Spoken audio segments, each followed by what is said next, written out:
Welcome to the New Moon in Cancer Try and Chat.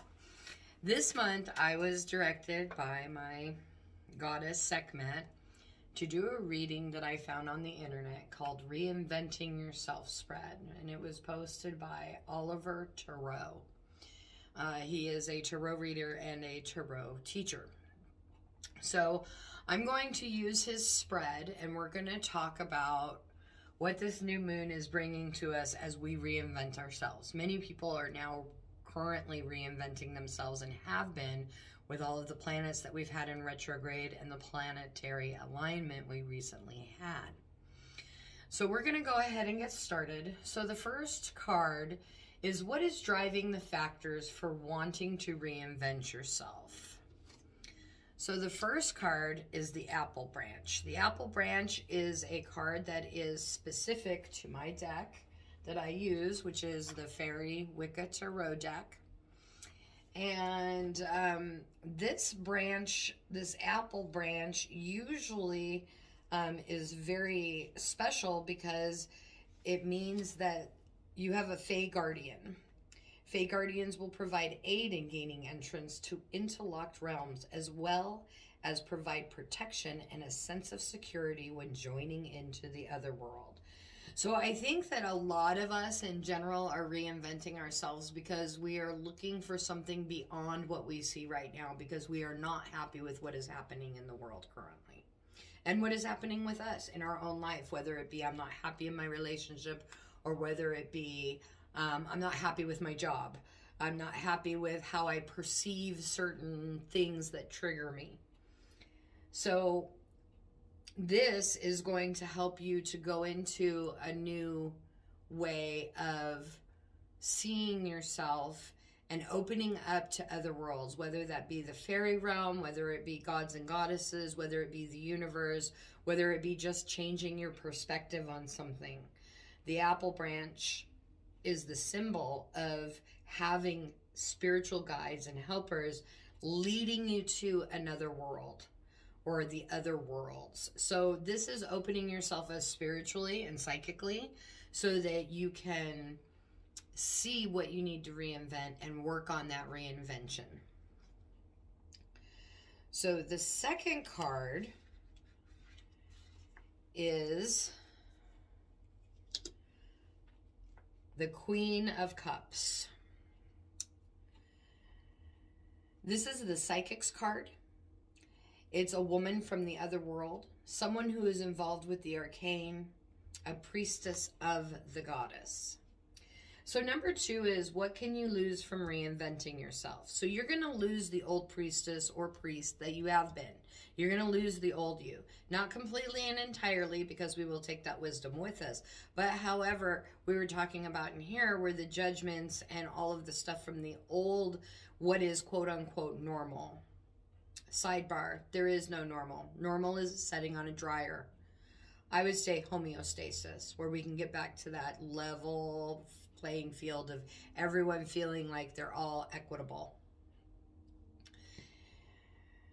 She is going to change, and you're going to lose the old priestess that you are, or the old priest that you are, or the old spiritual person that you are, because those spiritual changes are coming and we're all raising our vibration. So you can lose some of your old gods or goddesses that you've been working with. And I don't mean lose them, I mean change them up. Maybe looking for a new teacher, maybe looking for someone that can help you to learn new ways or new perspectives on how to look at things.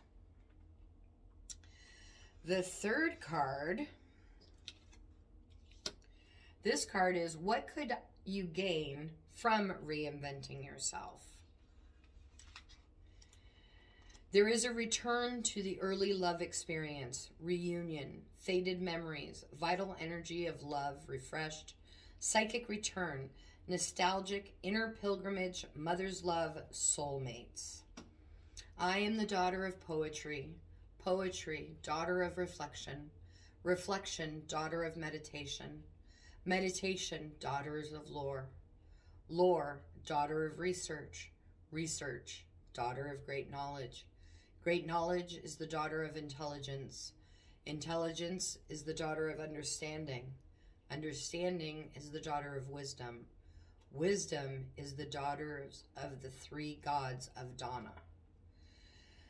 So basically what this means is, with getting rid of the old energy that no longer serves us, we're going to be moving into a place where new energy can really come into what we're doing, and what you can gain is a new understanding, a new perspective, new information, understanding that as you go through these phases of, growth, spiritually, emotionally, psychologically, all of it, there is also a change of coming back to seeing things newly. So what can we gain? New perspective, new passions for new things.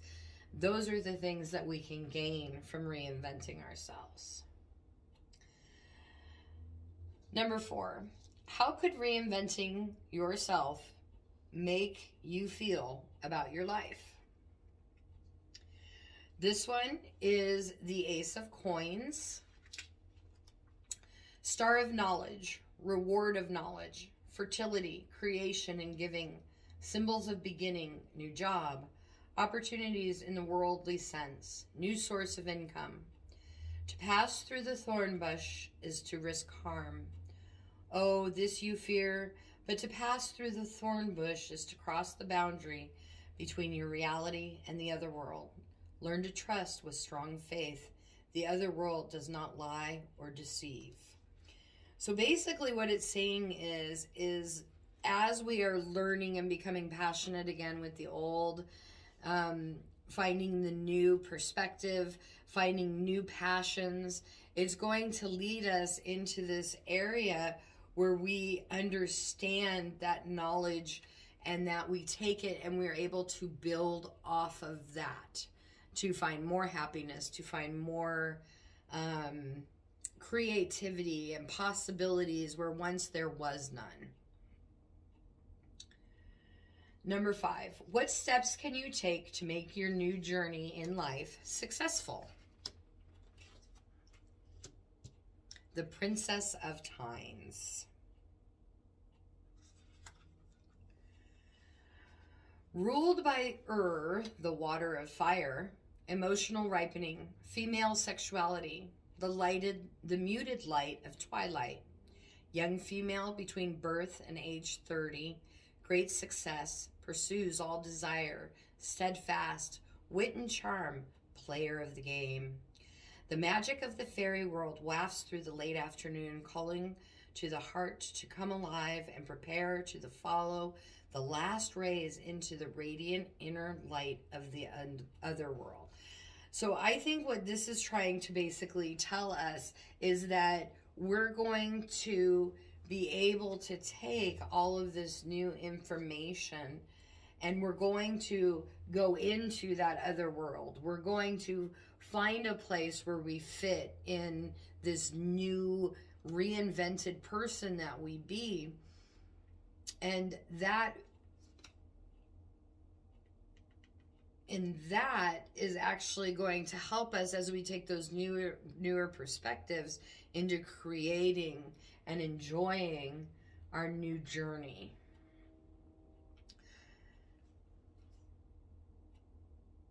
So remember that one of the things that this card can mean very clearly is that what we need to do is we need to let it flow, and we need to learn and use what we learn in these things as we're going, and take all of that knowledge and use it to make it what we need it to be, so that we can go into the other realm, whether that be a magical realm, a prayer realm, any kind of realm that we want to be in.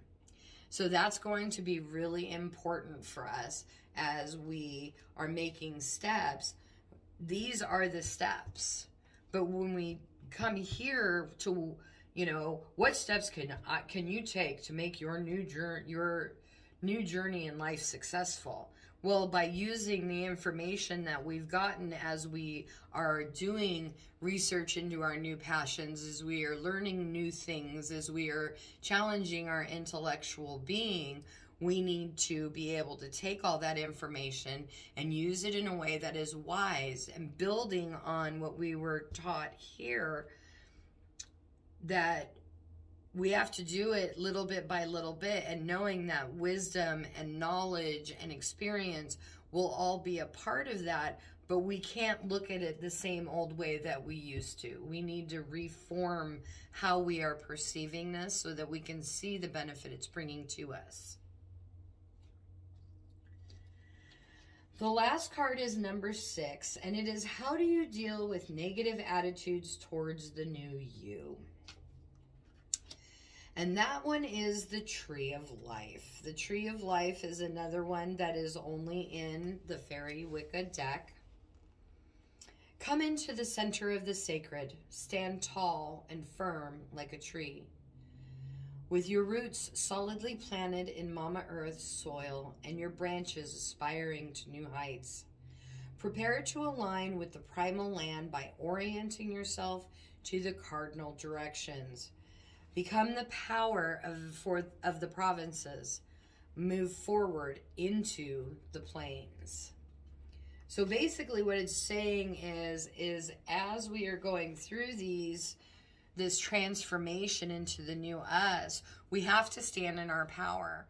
A lot of that message too, I think, also has to do with the newest ruling from the Supreme Court as well.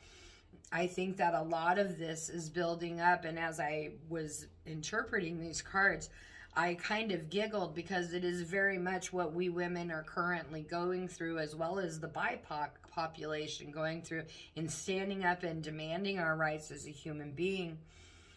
These are the kind of shifts we're going to change. With all of the alignments and the retrogrades that we had, a lot of us have been going through the shadow work and realizing what we like and what we don't like, and what we want to change and what we don't want to change. So that's basically what this is talking about. You're going to be able to reinvent yourself. You're going to do a good job of it. It won't, I mean, come on, there's brambles in here, y'all. It's not going to be fun all the time. However, it will be worth that work. The new moon on top of it, that just made me smile as well, because, you know, it's new moon tonight. So, I hope you enjoyed your tarot spread called Reinventing Yourself. It was posted by Oliver Tarot, and he can be found at www.olivertarot.co.uk. Happy new moon. Blessings. Hey witches, what's up? So I wanted to let you know a couple of things that are going on in Witchery land. The first thing is my Chai and Chat will be later on, because I did a new moon reading today. It is the new moon. This past weekend I spent with my lovely spouse whose birthday was occurring. So a couple of the events that are coming up. The first one, that is called the Everyday Magic group. What that is that's a place where novices, new witches who have practiced, but they're kind of out of practice, or they have a question about something that is occurring in their world. This is where we all get together and support each other. I lead the group, but it is very much student-led. You can register for that on my website. The cost is $5. No one is turned away for lack of funds. That is also available on the website. So if you don't have the money, please go ahead and register anyway. If I don't see registrations, I'm assuming no one wants to be there, so I cancel the class. All registrations must be in by 6:30 p.m. so that I know that I have students arriving. Not only will that be tomorrow, the 29th, it'll also be occurring on July 13th and also on July 27th. It happens every 2 weeks. You must be registered every week you want to go. The second event that I'm doing in July is the Lunasa Summer Fair that Pagan Fire is hosting at their store in Cornelius. So free entry to the actual fair in and of itself. And it will have many wonderful, lovely vendors for you to come and see. The third event, that I'm having in July will be on July 31st. That's from 11 in the morning until 4 in the afternoon. That'll be located in Salem at Journeys, a Center for the Soul. And I'll be giving readings and amplified Reiki testers at that event. So I really hope you'll come and join us. On August 14th, I will be hosting a chakra dance workshop that will be held in person at Pagan Fire from 2 to 5. The cost is $20. You'll need to register on my website so that I know that people are coming. The last date that I have thus far for the month of August is on August 20th, and that is the Celtic Fantasy Fair. That's happening at Shoe Park from 10 a.m. to 6 p.m., and that's in Hillsborough. There is no fee to enter. However, they do take donations. And so that's what's going on. I really hope you'll tune into my Chai and Chat. I will drop a link as soon as I know that everything's done, because I have to give it to my lovely VA. So, all right, witches. Well, happy new moon. This one's going to be a doozy. Remember, self-care is important. Blessings.